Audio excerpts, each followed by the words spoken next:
Welcome to the 223rd of the COVID calls. This is a daily discussion of the COVID-19 pandemic with a diverse collection of disaster experts. My name is Scott Gabriel Knowles. I'm a historian of disasters at the Korea Advanced Institute of Science and Technology. I'm coming to you live from Daejeon, South Korea.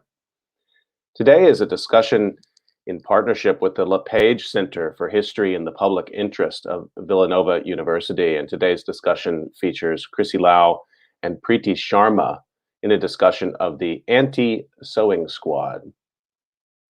Just a reminder, you can catch COVID Calls live every weekday at 5 p.m. Eastern Time on YouTube. Just go to the COVID Calls YouTube channel to watch. You can also watch COVID Calls on Facebook Live and on Periscope. And you can hear COVID Calls anytime, recorded as podcasts on Spotify, iTunes, Podbean, or anywhere you get podcasts.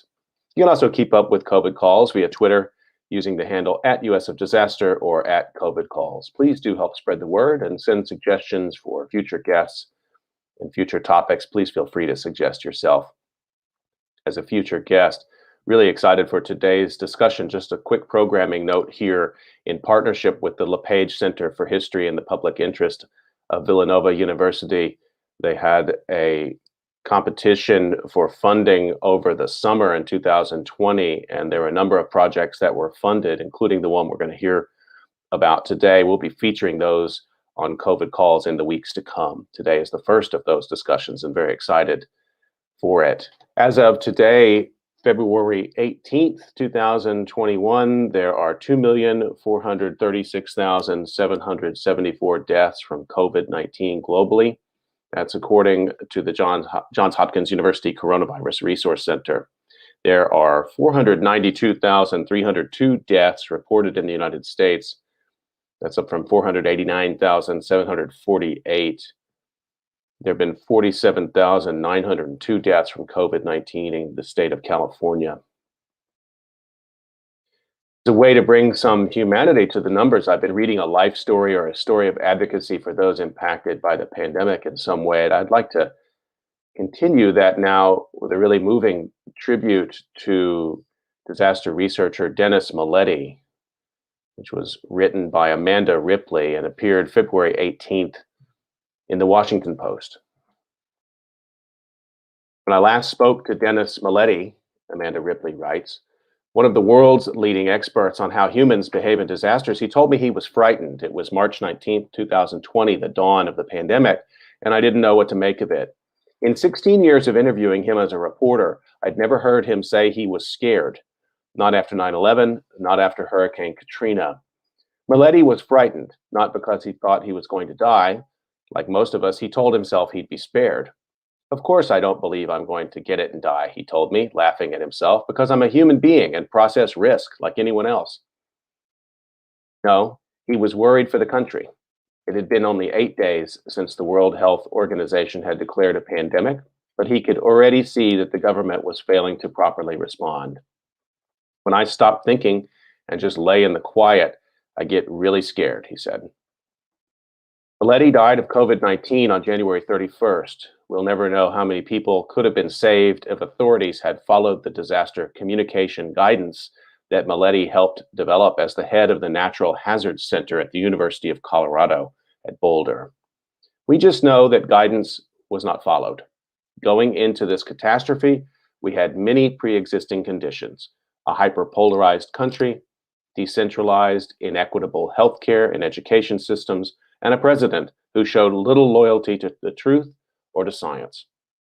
Maletti could see what was coming in a way I could not. You have people saying it will be over soon, and other people saying it could be months, he said back then.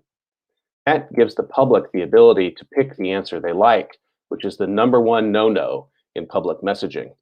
I'd never heard him be particularly partisan, but he was profoundly disappointed by the politicized federal response. The feds are just an embarrassment. If you don't know what you're doing, don't do it. As he predicted, people picked only the messages they wanted to hear about the need for masks, about the timeline for a vaccine, about whether schools could reopen. This included certain governors, school districts, and of course, the then president, and contributed to a crazy quilt of conflicting, incoherent policies, more public distrust, conspiracy theories, and runaway blame. Letty wasn't dour. He delighted in provoking people to get them to change. I remember watching him speak at a disaster research conference shortly after Hurricane Katrina. He wore a Hawaiian shirt and brought no PowerPoint slides. There were 400 experts in the room, and when it was his turn to talk, he stood up and started preaching about the hurricane. How many people do you need to see pounding through their roofs before we tell them how high the floodwaters can be? How many citizens must die to get us to do it? He said, his voice rising. If you can't create the political will, do it anyway. Belletti did serious quantitative research, but he also knew how to talk so people would listen. He understood that emotion, social networks, and group identity matter more than most things in disaster planning. He also knew that people, being human and complicated, would need to tailor their plans to their personal needs. After he retired to the California desert, for example, his own earthquake preparedness kit included a bottle of gin, a tiny ice cube maker, and an electric generator because he knew he'd need a martini if he survived. He always kept his eye on the people, said Monica Schock-Spana at the Johns Hopkins Center for Health Security, on what would motivate people to put themselves out of harm's way. If he were still alive today, Belletti would urge authorities to admit what they don't know, to roll out the vaccines according to how humans actually are wired, not how we wish they were, to listen to people, to understand their fears before you tell them what to do. Then make all public directives as specific, consistent, and clear as possible. And be sure those messages come from many different sources, especially now when trust is so rare. Last year, I didn't quote, Amanda Ripley says, I didn't quote Maletti saying he was frightened. I quoted him saying other things because the truth is I didn't want to hear it back then. I was still in denial myself, which is the typical first response to every disaster. Letty died 2 days before his COVID vaccination appointment, according to Lori Peek, the current head of the National Natural Hazards Center. For the rest of us, there's still time to honor his life by following his advice, to spend as much time and money investigating our sociology as we do developing our vaccines. Tribute to Dennis Maletti in the Washington Post by Amanda Ripley.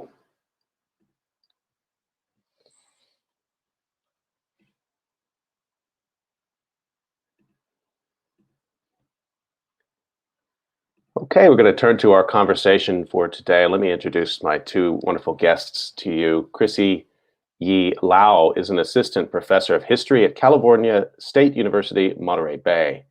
She writes histories on race, gender, religion, and empire, and she has published her research in the anthology Gendering the Trans-Pacific World, and a special issue on Asian American public history in the journal Southern California Quarterly. She's also researched and developed museum exhibitions for the public and digital exhibitions in the classroom. The second guest is Preeti Sharma. She's an assistant professor of American Studies at California State University, Long Beach. Her writing on race, gender, and labor have appeared in the Journal of Asian American Studies. She has supported numerous research, justice, and storytelling efforts, including with the UCLA Labor Center. She's also co-lead author of the first national study on labor issues in the nail salon sector. Preeti Sharma and Chrissy E. Lau, thank you so much for joining me today on COVID Calls. Thank you for having us. We're so happy to be here. Thank you for having us. We're excited. Well, I'm excited too to hear about this project. And I want to start out the way I usually do, just finding out a bit about you, where you're calling in from first, and what the pandemic situation looks like there. Chrissy, could I start with you on that? Certainly. I am currently in Monterey, California. We are still in the middle of the pandemic. I'm a professor here, so we're still in our second semester of online teaching, and they are rolling out phase 1A of the vaccine. And actually, just today, the city of Monterey County, or the city of Monterey, actually revealed their plan of the next phase and a potential timeline of when they can pass out the vaccine to other candidates. Would you say that people there in Monterey have been pretty much following public health advice? What would it look like if we walked down the street in Monterey today? I would say for the most part, many people have been following protocol. When I go out for my walks, I see my neighbors wearing masks when we're walking outside. When I go out to supermarkets, everyone's wearing masks and socially distancing. Restaurants are closed down. If they are open, they have opened up patio space and they try to socially distance as much as possible. There's a lot of takeout. And all the students are not here. They've gone home. They've been sent back from the student housing that we have here. So for the most part, I do think that people are following guidelines that the CDC laid out. It must feel to you that you've been living this a long time. I mean, the greater San Francisco, Northern California area has been aware and taking action around COVID longer than almost anywhere else in the United States. Maybe, you can talk about the Seattle area, but you've really been in this a while. And I feel incredibly lucky to be in California and led by a lot of the leaders here in California, especially really outspoken women of color leaders in San Francisco who initiated the shelter-in-place policy. And from their kind of modeling, that's when our Governor, Jerry Brown, issued a statewide order. So I feel very lucky to be in California where they really early on implemented guidelines on how to prevent COVID-19 from spreading. Preeti, let me bring you in. Same question, where you're calling from and what's the situation there with the pandemic as you see it today?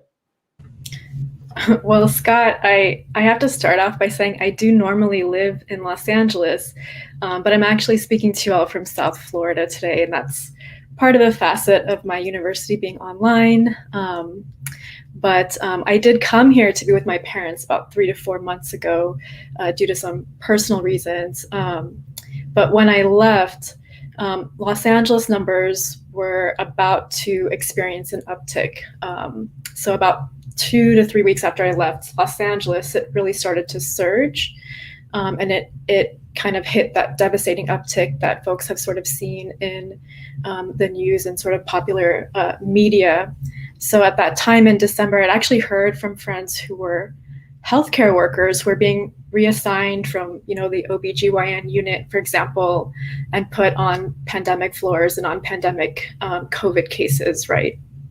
And, there's also this story about how full hospitals were, the kind of ERs sort of waiting and the sounds of ERs, ambulances sort of circulating in the streets.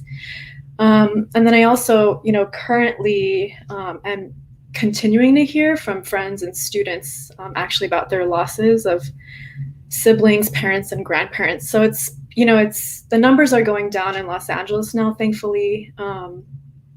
But the death count and the sort of experience of death is still very much with us, and it's just really sad. It's still a lot of grief. It's still, I think, pretty challenging to grapple with, and being here in Florida is a little bit different from my first 6 plus months in Los Angeles. I'm not going out much because I'm with my parents. But I did recently see that our county, Broward County, currently holds 10% of the state's COVID cases. I mean, that we also have one of the highest numbers of UK variant. So I'm, particularly cautious, and then keeping my eye towards vaccine distribution as well. If you had to choose two places taking more diametrically opposed approaches to the pandemic, you'd be hard put to find two more different places to go from Southern California, from LA County to Broward County. And you moved there, visited there just before so you've been there through the election and the post-election period? No, I was actually in Los Angeles during the election, but I Okay. did leave just right after that. In fact, it was right when our book draft was due, and I was like, if I can get away now, it's probably the right time. But I had no idea, particularly, as Christy alluded to, there was a way that, a sense that we had in California that our sense of shelter in place and the social practices around mask wearing was different. But of course, the variant, different ways of kind of like handling some of the gatherings, I think. I think it surprised folks, in Los Angeles, I would say. Well, thanks to both of you for that sort of context, and I'm glad you're doing okay. And I want to turn to the conversation a little bit more about your work now and about this project you've been doing as well. And I want to make sure, for those who are only listening to this, when I say anti-sewing squad, I'm not talking here about people who are against a sewing squad. I'm talking about the anti-sewing squad. And when I grew up in Texas, and we said aunt instead of aunt. I don't know. I guess we'll have to figure out who says that, how, and why, depending on regionality. But so it's Auntie, AUNTIE, sewing squad. And we're going to turn to that discussion in a second. Just to set the stage a little bit, I really want to find out more about the sort of research questions that each of you are engaged with, because that might help us understand why this project fits into your sort of broader set of interests. And Christy, let me start with that with you. What are the main areas that you're focused on in your work these days? Well, I'm a historian, and my focus is on race, gender, religion, and empire. My next book project is actually entitled Trans-Pacific New Women. And so in that book, I really kind of trace the emergence of the new woman in the Japanese American communities in Los Angeles between the Roaring 20s and the Great Depression. And I'm really interested in how young Japanese American women kind of navigate between two overlapping projects. The first is how Japanese elites and imperialists and kind of modernists, how they endorse this imperial project of the Japanese modern woman, with also the second project of how kind of US white liberals also endorse their Americanization goals of passing on new woman values to Japanese American young women.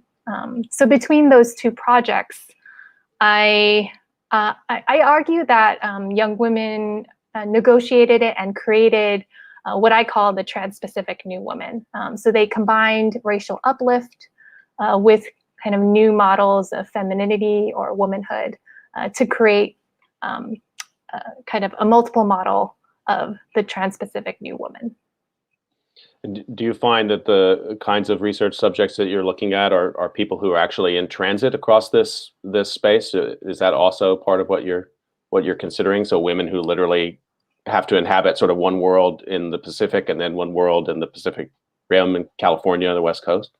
Yes, exactly. And I think of transit broadly, not just moving physically between US and Japan, but I think of it in terms of they're exchanging ideas, whether it's through newspapers.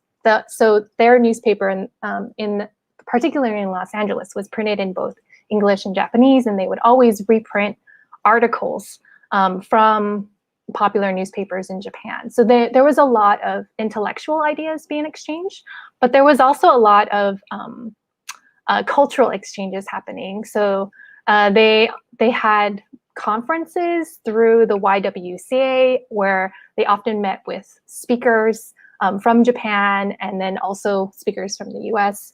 And then also, of course, just thinking about it socially in terms of like how they, well, especially from their parents and the leaders of the immigrant leaders of the community, they had their vision of creating youth as these, what they would term cultural bridges, to be the people that would bridge between older immigrant folks in US, and then also kind of US white liberals, and then also kind of creating better international relations between US and Japan.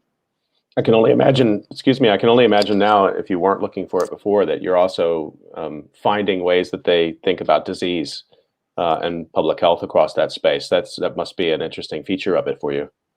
Yeah, this pandemic has really made me rethink my project. At first, I didn't think about public health at all, but my time period is exactly when around the 1918 pandemic happened and Right. aftermath. And so when I think about what's going on here and how we all had to really shelter in place, and in the 1918 pandemic, they practiced some of the same social protocol that we are doing now. Many of them stayed at home, many of them wore masks. So they didn't socialize at all. So that makes me understand why in the 1920s it was roaring and people were going out to the movies and people were singing and dancing, because they were just craving, I think, for human interaction and social intimacy. So I think it's helped me make a lot more sense of why everyone was so surprised at the flaming youth and they were always out and about. I can't wait to read this work. Thank you for that. Preeti, let me bring you in on this as well. Just give us a sense of the kind of issues and research topics you've been following as a sort of background when we talk in a minute about the Auntie Sewing Squad.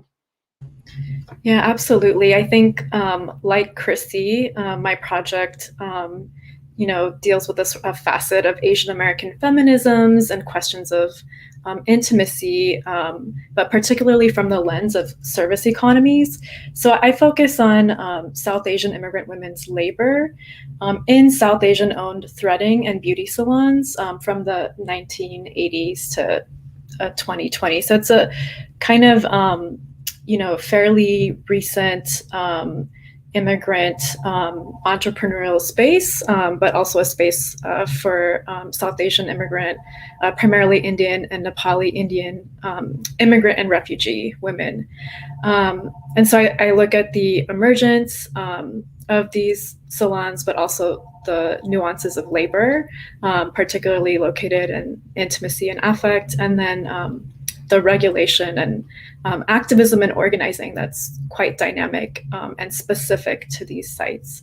So I draw from feminist theories of work, and then also feminist labor histories of racialized and gendered service work. And are you doing interviews like contemporary? You're talking to living subjects to do this work? Absolutely. So the project is based on several years of ethnographic fields work, but also, interviews and, oral history. So conversations with primarily workers, some owners, and then a lot of informal conversations with customers. Well, Chrissy, you may be doing the same thing. I don't know, but your project seems a little bit further removed in time. But Preeti, if you're person who's been doing ethnography and all of a sudden you find yourself in the middle of this pandemic. I've spoken to lots of people who do ethnography about this, so I have to ask you, what's it been like to all of a sudden see all of your field work go online? It's been really odd. This disruption,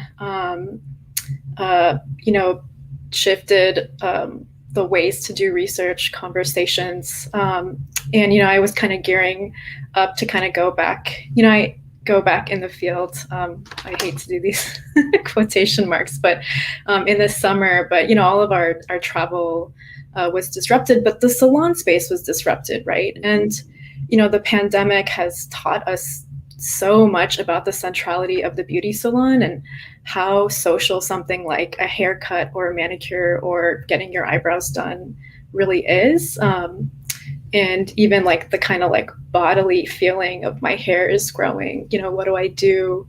And so, having access to just being able to hang out in these social spaces is completely disrupted. But, low-wage women's, income was disrupted too. And so instead I've chosen to kind of think about what organizing looks like in this moment, two, the kind of policies that are circulating to address, concerns of unemployment, misclassification, and then, 3, seeing if I can talk to folks virtually.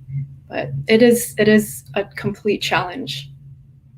It's interesting that some of those themes you just hit upon, particularly nail salons and other similar kinds of establishments as social spaces, and the disruption of that is a nice segue to thinking about this project that you're both engaged with. And I wonder, Preeti, let me stay with you. If you could sort of set the stage for us a little bit about what the Auntie Sewing Squad is, where the project comes from, what's it about? Yeah, absolutely. So I would say the Auntie Sewing Squad is a mutual aid organization to get masks, cloth masks in particular, to the most vulnerable populations affected by COVID-19. So, initially Christina Wong, who is a comedian, but also a part of her Koreatown Neighborhood Council, an elected official and leader in that sense, was, kind of concerned, along with some of her other artists and creative friends whose work were equally disrupted in the pandemic. And folks were just sort of talking online through Christina about, essential workers, grocery store workers, nursing home workers initially, and how there was a lack of personal protective equipment. And I will make a distinction between cloth masks and government regulated PPE, but really, the lack of government regulated PPE just kind of struck a chord with folks, and it's a sense of what can we do to protect folks who are being asked to go into work, to risk their lives. And at that point, I think it became obvious that there were large groups of Black, Indigenous, people of color, women of color, service workers, who are really not being provided any protection. After then, to some extent, some hospitals and some stores did pass on some form of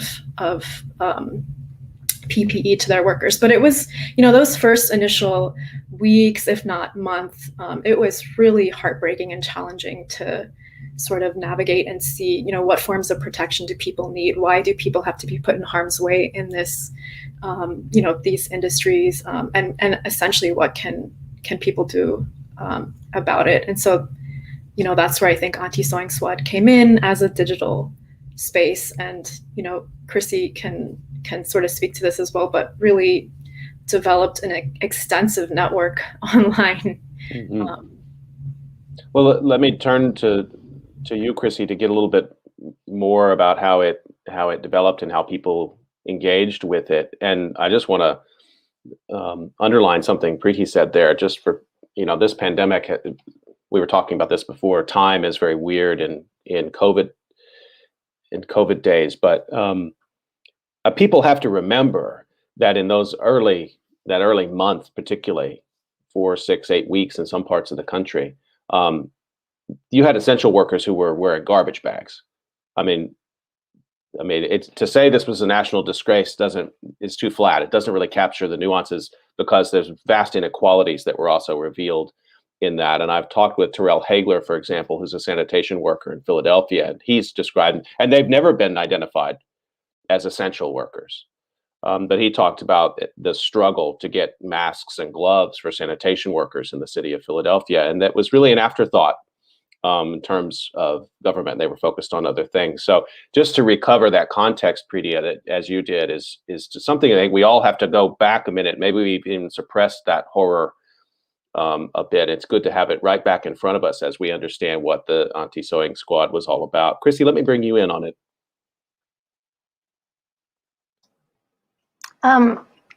Yes, just to kind of add to what both of you have discussed, in those early months, the Auntie Sewing Squad was really founded as a critique of the US government's failure to provide proper PPE to residents in the US. So in those early months, I think they really just thought about figuring out kind of neat tricks or hacks to figure out how to protect themselves. So many of them are like have a history of being daughters of immigrants who know how to sew, who have taught them how to sew. So and then they come from, you know, households that hoard materials. So luckily, you know, they have the history of skills, they have the materials, and they could use that to kind of make masks. And they're really also drawing from their communities. So these are, you know, Asian American communities are transnational communities. We are watching not just what the US is doing, but we're watching how Asia is responding. And so at that time, one of the ways in which they're responding is making masks or providing masks. And so from that, I think many of them started, you know, watching YouTube videos, creating masks for themselves. And then just to reiterate what Preeti said about then really kind of pivoting to providing masks to vulnerable communities. And I think that just to add, I think Christina Wong kind of put out a call, just offering, if you don't have a mask, she's happy to make one. And she actually received a ton of requests, more requests than she could herself sew. And so this is when she started to build a mutual aid organization known as the Auntie Sewing Squad, and receive help from other aunties who knew how to sew. And she really created this organization that where, you know, aunties sew masks, and then she builds partnerships with grassroots organizations or community nonprofits in order to get those masks out to communities. So there are a lot of groups that the Auntie Sewing Squad have prioritized, including farm workers, those that are incarcerated, those communities that are living on the US-Mexico borders, asylum seekers, and then low-income communities of color. And so I think from the start, the Auntie Sewing Squad has really, really made its mission to as a critique of the US government's failure to provide proper PPE, and then also to recognize the continuing history of disenfranchisement and not prioritizing BIPOC communities when it comes to aid and health. I have so many questions about this. One is just about logistics. So as you're describing it, I mean, did the Auntie Sewing Squad, I mean, it serves as a distributed sort of mutual aid network. Do members of the network go looking for essential workers in need, particular hospitals, people working in carceral facilities, whatever it may be, or the other way? Once the word got out, those communities came looking to the squad members to provide. Explain a little bit how that give and take worked. Chrissy, let me start with you, and then I'll bring Preeti back in. So I would say the answer is both. Mm-hmm. So a lot of the members of the Auntie Sewing Squad, they have longer histories of activism. So they have histories of working with BIPOC communities. We have a group of aunties known as the Super Aunties, and they are the main coordinators between the Auntie Sewing Squad and the grassroots or communities organizations they work with. And so their entire job is to cultivate relationships, is to ask them what these communities need, and then go to the Auntie Sewing Squad and basically ask and coordinate masks from us to be made and then to be sent out. And so luckily these super aunties, they come with histories of activism, they come with community connections. So a lot of these super aunties have a history of working with Native American communities. They had worked with Standing Rock protesters, and they were really politicized with the No DAPL movement. And then we have other aunties who really care and have family with the farm workers communities. And so she prioritized getting masks sent out to them. And then we have other aunties that create these relationships. So they'll sometimes go and ask, I think we have one auntie go and ask prisons if they were in need of masks, and to also cultivate that. But I will say, before I hand it over to Preeti, that we also have, later on, we developed a vetting process, because later on, I said both because then once word got out that the Anti-Sewing Squad makes and sends masks to vulnerable communities, we started getting a lot of requests from different organizations. And so then we had to create a vetting process. And in our vetting process, it's not that we don't want masks to be accessible to all communities, we do, but because we value our labor, and we see our labor as unpaid, and we see our labor as generosity and mutual aid, we want to make sure that our masks are going to the communities that we think that need it the most and that will be best served by them. So we have a vetting process where we basically ask a ton of questions to make sure that we are working with community organizations that are anti-racist, that actively look and like promote solidarity practices, and that actually serve the communities and not hurt them. You know, that there's one thing I wanted to just comment on also at this stage is just the name of the organization, and then invoking the Anti, which must have sort of deep reverberations. I mean, there's nothing unintentional about that. Could you just say, Preeti, let me hand it to you, just say a little bit about the name itself and what Anti connotes, because maybe not everybody thinks about the Anti and the Anti's role in certain kinds of communities. Absolutely. I will say that, you know, the Anti is very much intentional, and you know, the Anti-Sewing Squad being formed and led primarily by Asian American and other women of color. You know, the term Anti has you know, significance or meaning in terms of our kind of like familial and social relationships of fictive kinships, but also relationships of care.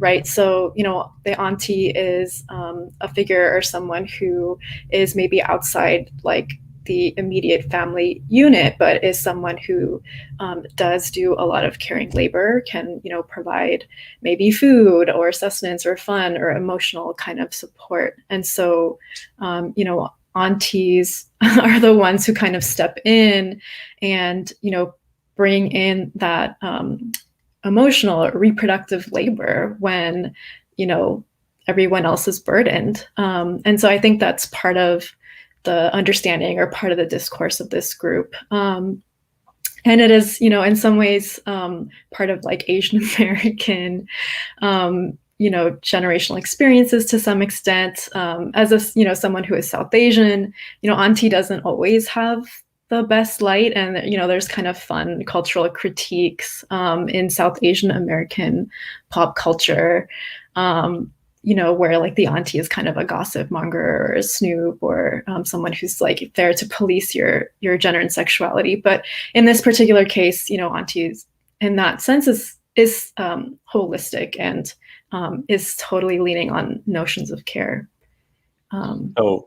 Thank you for that, and I think that's absolutely an important context to bring. And I should have asked you that first, but then to go a little bit further about just picking up, Preeti, let me stay with you on this, but to pick up a point Chrissy made, I think very intentionally, about the formation of the group and its activities as a form of critique.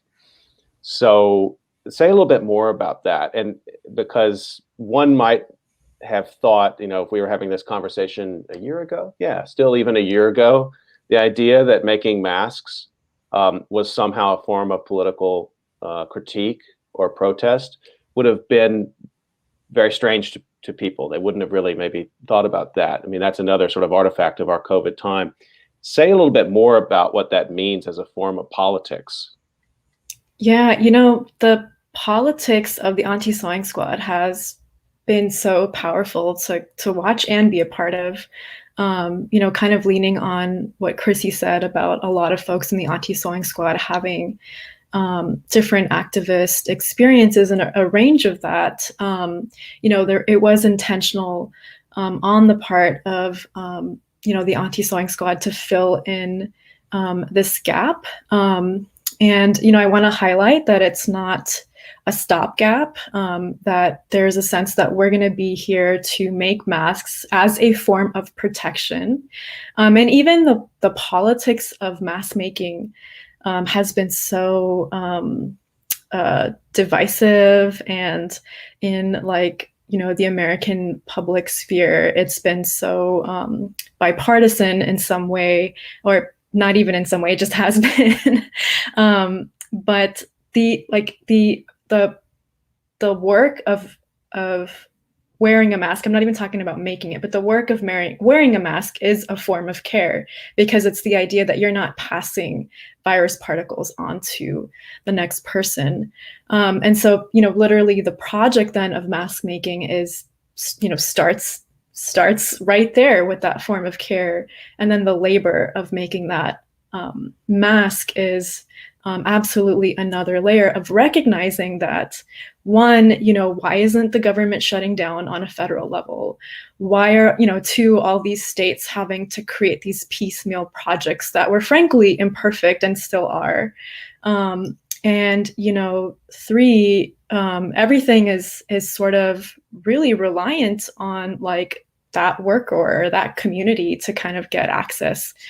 If the company isn't doing it, or if, you know, it's, you know, masks are not in your city, you know, like your grocery stores, you know, places didn't have these protective materials. And again, you know, going back to that initial March, April stage, masks weren't recommended by the CDC, in part because as a country, we did not have them. We did not physically have enough stock of, you know, government grade personal protective equipment. So that form, like all of that, like enmeshed in all of that is that critique. So it's really deep, and it is about, you know, folks' sense of multi-layered care, if that makes sense. Absolutely, and let's stay with that, because so it's an initial form of critique.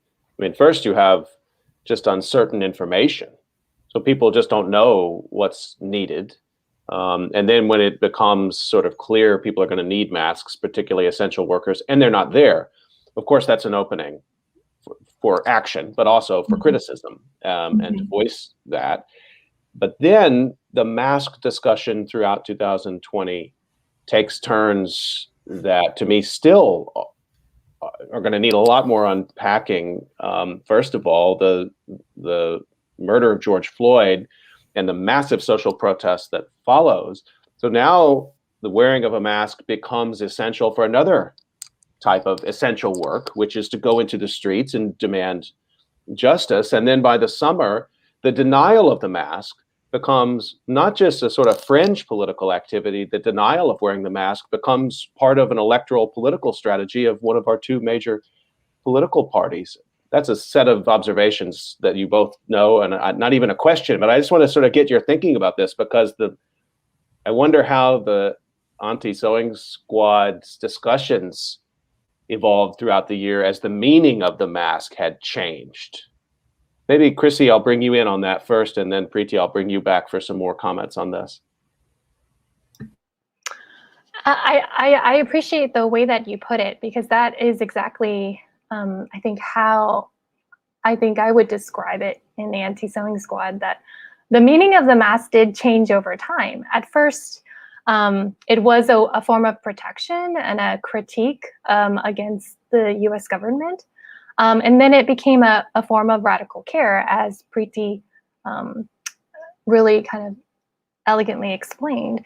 And then by the summer, masks actually become a symbol of cross-racial solidarity, and also an act of radical care, and not an act of mutual aid and not charity. So we did, by the summertime, we received a lot of requests for masks for people who want to safely go and protest. And at this time, of course, there's BLM protests, and actually protesters, sometimes aunties went out and they were already all wearing masks. Like they didn't need the mask when we were out there passing it out while protesting. But there were also other protests happening, like for instance, Native Americans in California, the California-Mexico border, they were protesting against the border wall being put up on their sacred land, and also that they were protesting the fact that the federal government went around them and didn't consult them, and that building a wall there would actually destroy a lot of their sacred religious objects. So they're also protesting indigenous sovereignty rights. So there are a lot of mass protests in the summer. And so the Anti-Sewing Squad quickly had conversations about it. And we even had a day of solidarity where the aunties needed to sew with intent and think about actively practicing anti-racist politics. And that we need to remember the folks that we sew for have been historically disenfranchised and are made most vulnerable during COVID-19. And so through those conversations and through the sharing of like how to be an ally, how to be an anti-racist, we really recommitted and doubled down on our masks and cultivated new relationships with communities and grassroots organizations that serve Black communities. And we really saw it as a sign of solidarity, not charity, and supporting those communities. And I will say that once it turned in fall and they had those kind of anti-mask politics, at that point, I think the aunties really looked at it from afar. And our focus was really on serving the communities that have been the most negatively impacted, and so and creating access for them. And so for us, we're continually trying to reframe the conversation on masking, even from the start, to reframe it as something that is protective, that is a public health issue, something that is a form of solidarity, and then just to like double down and keep doing our work. And so I think that the Anti-Sewing Squad continually like focuses on that.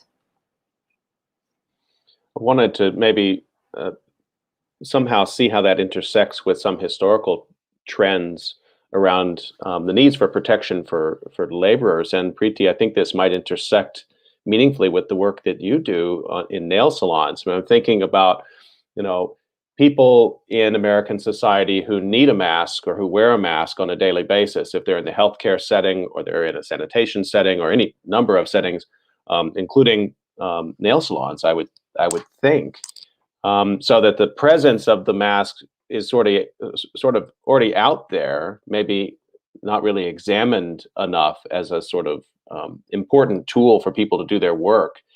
And now this meaning is shifting and changing throughout the time. It seems like an opportunity to me, first of all, doing the work that you're out there to do, which is to make sure people need protection, but also a way to have deeper conversations about labor and the lack of protection for laborers that transcends this pandemic.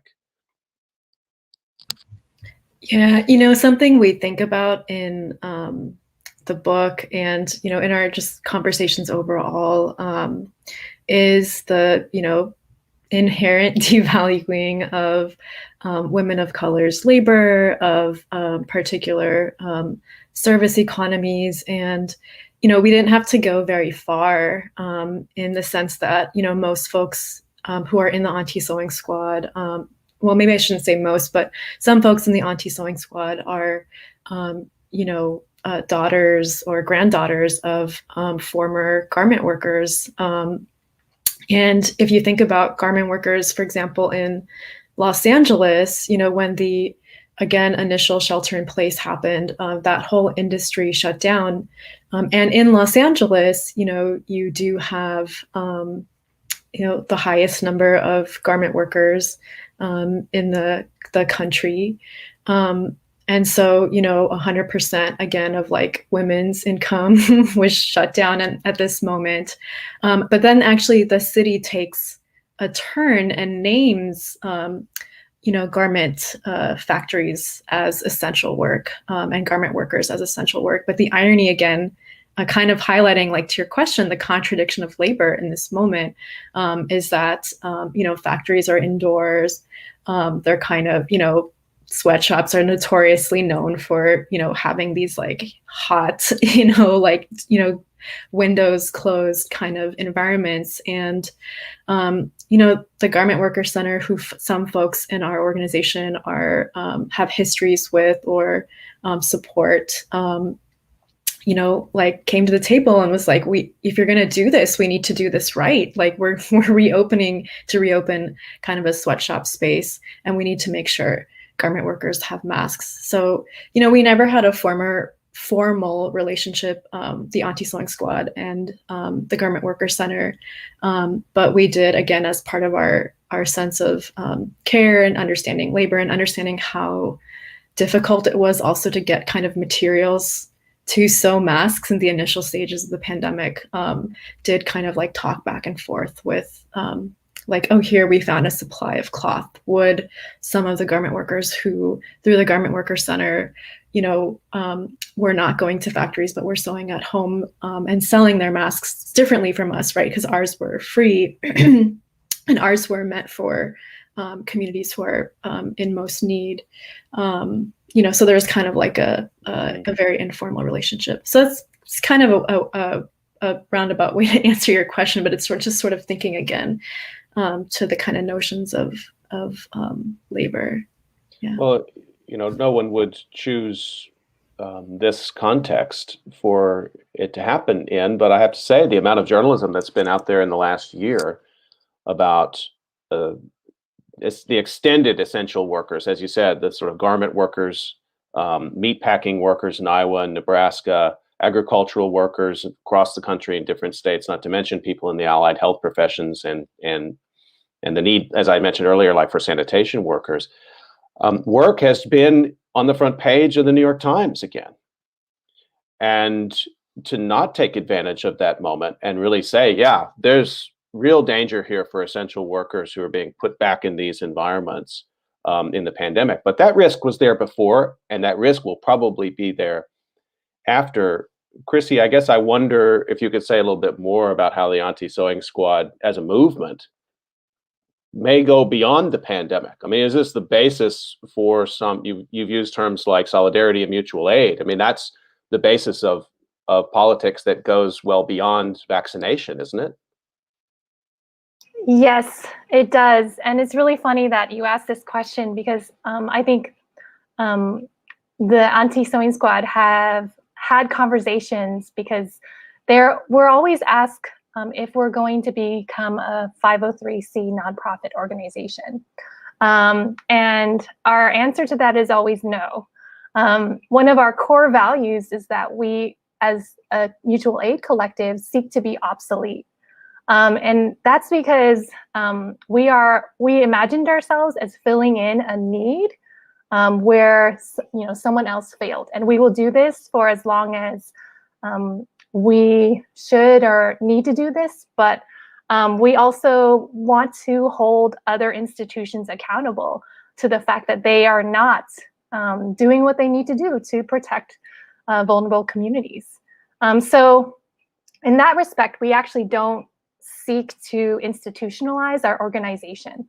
But with our book and us as a collective, we hope that some of the values that we have practiced in our group will be shared and will continue in the post-COVID world. So our book, which is titled The Auntie Sewing Squad Guide to Mask Making, Radical Care, and Racial Justice During COVID-19, is a document and is a manifesto of how we can continually to take care of ourselves and take care of our communities in the COVID world, but also in the post-COVID world. I want to remind listeners that you're listening to COVID Calls, and I'm talking with Chrissy Yi Lau and Preeti Sharma, two members of a movement called the Auntie Sewing Squad, much more than politics, as we've been describing mutual aid, solidarity, and the physical manufacture of masks to keep people safe. And my guests are writing a book about this project as well, as you've mentioned a little bit. And they've agreed to stay on a little bit longer to talk about that part of it. And so let's talk a little bit about how your involvement in the Anti-Sewing Squad then has turned to your participant observers, I guess, but that sounds too clinical. I mean, you're living it, but you're also documenting and analyzing it as well. So Preeti, I would like to hear from both of you just about what made you think this was a good idea to write about, and then how you've gone about writing this. And I'm really keen to sort of understand your method, because I think a lot of us right now are trying to figure out how we're going to write about COVID.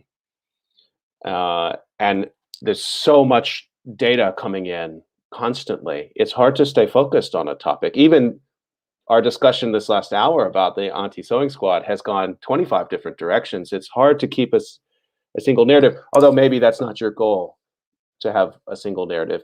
Preeti, can you tell us a little bit more about the book? Yeah, definitely.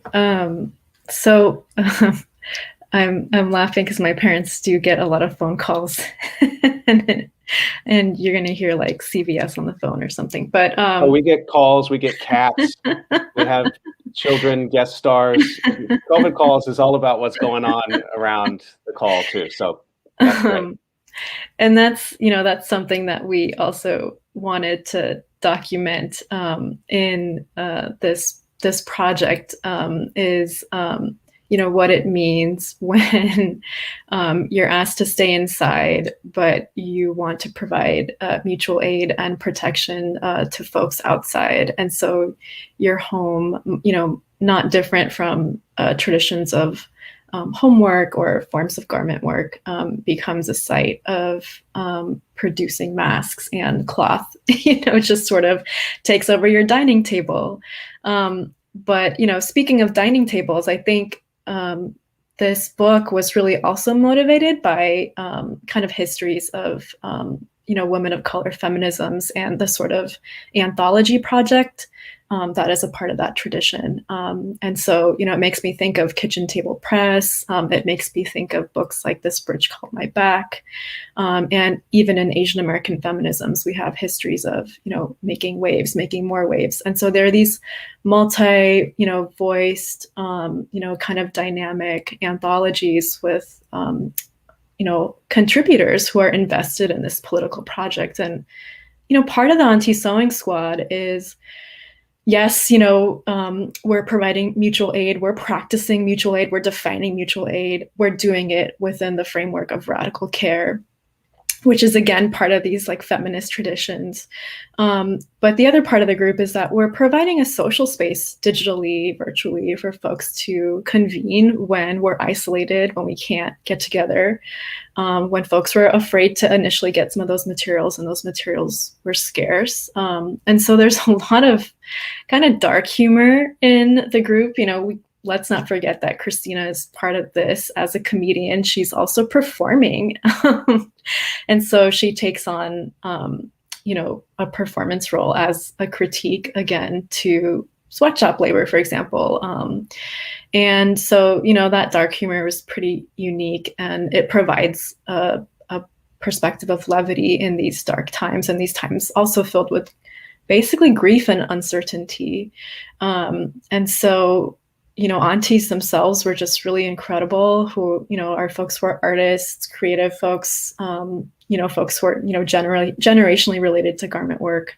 And again, folks who are activists. So I think we're just really motivated by how unique this is. And certainly there's the ethics of like rushing to tell a story in a moment where we ourselves are experiencing like intense grief. And I think that's potentially part of our purpose in politics too, is to navigate this as writers. And, certainly it's about telling the story and creating a living document. But I think it was just another way for us to come together, honestly. Chrissy, your sense of what it's meant to be working on this book project, and even the way Preeti is describing it, sounds like it's kind of the way I think about COVID calls. It's a way for me to cope and process what I'm living through as well. Yes, certainly. I think while there has been so many terrible things about 2020, I think the Auntie Sewing Squad has been such a light for me, and it's created access to a community that otherwise I wouldn't even know.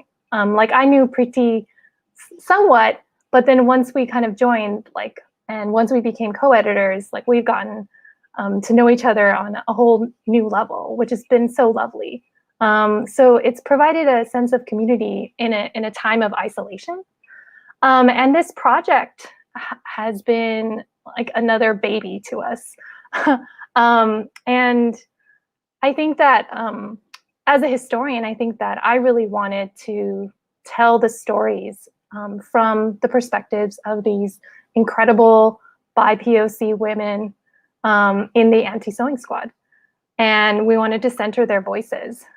So I think that we wanted to provide a space for that in terms of how we were envisioning the book. And I think for them, they were so excited at the opportunity to also kind of write and think through and be creative and with all of their feelings about COVID-19 and being a part of the Auntie Sewing Squad. So it was so lovely to get to read their works and to develop, editorial relationships with them, and to connect with them on another level besides, the labor of sewing, but also, they are artists, they are cooks or chefs, who offer their recipes, and so it's just another nice aspect that treats or that resembles a core value of the Auntie Sewing Squad, and that we treat people as whole beings, that they're not just a form of labor, but they're also someone that needs care, and they also have these other lives as well. I'm listening to you both talk. I think about a guest that I had on in December named Heather Schulte, who's been leading a project called Stitching the Situation, in which people come together. And so she provides materials, and then people come together and they're stitching, basically documenting numbers of deaths, but in an artistic pattern, which will come together into larger textile production, and not too far removed from the kinds of impulses that motivated the AIDS quilt, for example, and other sort of collaborations that come together to make work, to bring people together in making, so that there are physical products in the end that become documents of our time. And I'm really moved by the way you're describing your book project, because you're doing a lot of things simultaneously. It's an artifact of this time, but it's also rooted in the kind of historical sensibility and anthropological sensibility you both bring. And I think in the full title, Chrissy, you also use the term handbook, right? Guidebook. I'm sorry, guidebook. So that also implies it's something someone can pick up and apply to other situations. And I wonder if either one of you, maybe, or both of you, would like to speak a little bit to that aspect of it as well, because that implies it's something that goes well beyond this pandemic, as we've discussed a little bit already in our conversation. The work you're doing here, you want to, I assume, be applicable for the next pandemic, the next disaster, or the day-to-day disasters of labor and inequality in America. Well, I can quickly plug and say, Scott, if you do want to make a mask, there are going to be mask patterns at the back of the book in the appendix. I do want to. Yeah, I'm glad to hear that. I think that's an important feature of the book. And it was something that the group had to stumble through. Honestly, it's trying to navigate and find mask patterns that were circulating online, but then also through trial and error, create the ones that we found fit faces better. And so you'll see a couple of the styles of, literal sewing patterns as a guide. But, as you allude to, the book is also a guide for thinking about, the terms of care, how to understand devalued work, unpaid work, and how to shift the relations we hope of that, what that offers for also this, conversation on essential work, that, we've seen the kind of exacerbation of poor working conditions that existed before the pandemic. So like, what is the real crisis? So I think this guide can allow us to understand like multiple forms of crises and, how, again, like a group of women of color came together to imagine ways to value each other, and also to value the very communities that were in need. Very early on in the pandemic, in those days, it didn't seem early on. It was at the end of that terrible month of April. I had a May Day COVID calls, and my guests were Eileen Boris and Sylvia Federici, and we had a really, for me, just totally mind-expanding discussion, and it really resonates with what both of you are saying about radical care and about unrecognized labor, reproductive labor, and the home as a site of labor that is just goes undocumented throughout most of human history, throughout most of American history. And so I guess I want to reflect on that with both of you a little bit. I know this you don't think this book can cure all ills in one book. No one book can do that. But I do think it sounds like it's going to be a contribution to that ongoing discussion in literature as well. And I wonder, maybe you could just speak to that part of it a little bit. Who should be reading this book? Where is it going to fit in terms of students or activists? Who's going to pick up this book and use it, do you think? Chrissy, let me turn that to you.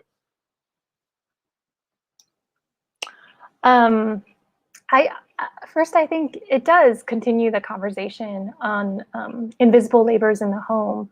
And I think Preeti can speak more to it, but we do have a section of the book on the theme of labor. And one of the lovely pieces that one of the aunties contributed was just a picture of her sewing space. And she has her sewing machine, it's on the kitchen table, and she has tons of fabric lying around, because we want to make visible women's labors during this time. And we want to also, like as a guidebook, model or provide an example of how to value women's invisible labors in the home. And part of that is the radical care component.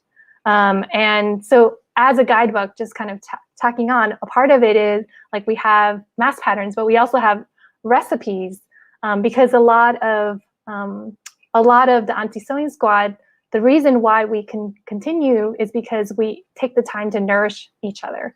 And so we provide care for each other, whether in the form of food, or whether in the form of conversation, or whether in the form of tea, or like workshops on how to make kimchi. And so that's been such a central component to the Auntie Sewing Squad. And so we wanted to include that also in the book, as a guide for how to care for each other. I'm actually forgetting the initial question that you asked. Does it continue the discussion, and who is our audience? Okay. Mm-hmm. So I think that we see this book really reaching many different audiences, from academics to students, to activists, to people in the arts, like comedic circles, because our overlord is Christina Wong. So we're really thinking about and speaking to a large group of people. So we wanted to reach as broadly as it can be. Let me just remind folks you're listening to COVID Calls, and I've been talking with Chrissy E. Lau and Preeti Sharma about the Auntie Sewing Squad today. We're almost out of time. Actually, we're over time, but I've kept my guests too long, but I've enjoyed this conversation. And there's one more thing I wanted to bring up with this, and I guess it ties back to our conversation about the mask, but it transcends that a little bit. And that's the startling, although not surprising, I think, to many Asian Americans, but the startling violence and vitriol and racism of this year as well. And that's another layer of understanding mask making and mask wearing, particularly for Asian Americans and Asians who are in America at this time. And I wonder, Chrissy, if you want to address that first, and then I'll bring it to Preeti. But just another context of this that underscores the need for solidarity, but maybe somehow is eye-opening to people, that they thought anti-Asian bias was somehow some 19th century thing. And then all of a sudden we see Asian Americans being attacked on the streets in major cities because somehow this is the president of the United States is calling it, I'm not even going to say it, but he's using an epithet to refer to this virus, and people are picking that up and acting out. Chrissy, what are your thoughts on that? I think that's a really important component that we need to remember, especially at the start of the pandemic, where there was actually quite a lot of anti-Asian violence, and it occurred in supermarkets where folks would yell racial slurs or chase Asian Americans out of supermarkets, and so even something as small or as large as that really, I think, affected a lot of members of the Anti-Sewing Squad. Many of us didn't want to go out because we were scared that we would be on the receiving end of anti-Asian sentiment. And on top of that, because masks were not normalized, if we wore masks, we would bring even more attention to ourselves, because that read to many people back then that you had the disease already. And so sometimes it often spread the stereotype that many people considered, Asian Americans bringing COVID-19 to the U.S. So there was a lot of really tense unpacking that we had to do. But I think the Anti-Sewing Squad really, in the end, really saw masks as a form of protection. And we're going to really try to change the conversation just by making masks and creating access to them. And so I remember very early on that it was a huge factor in how we wanted to conduct ourselves, even just going outside at the start of the pandemic. I hope you're documenting that in the book. People need to absolutely be confronted by that reality, what you just said. The fear of a pandemic is enough.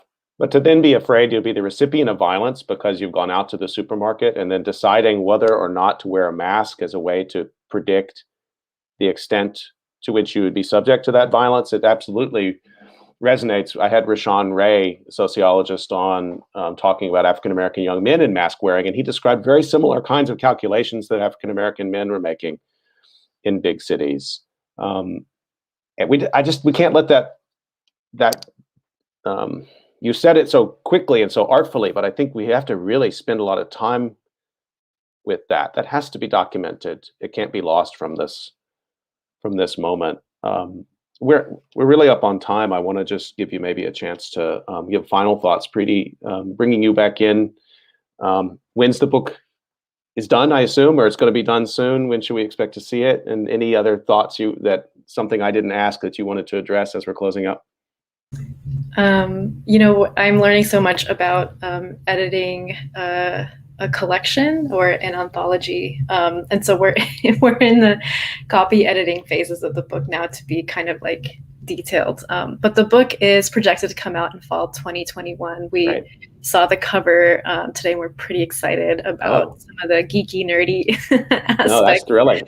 And we do want this to be a beautiful document that, again, traverses these critical essays to ground and orient us in thinking about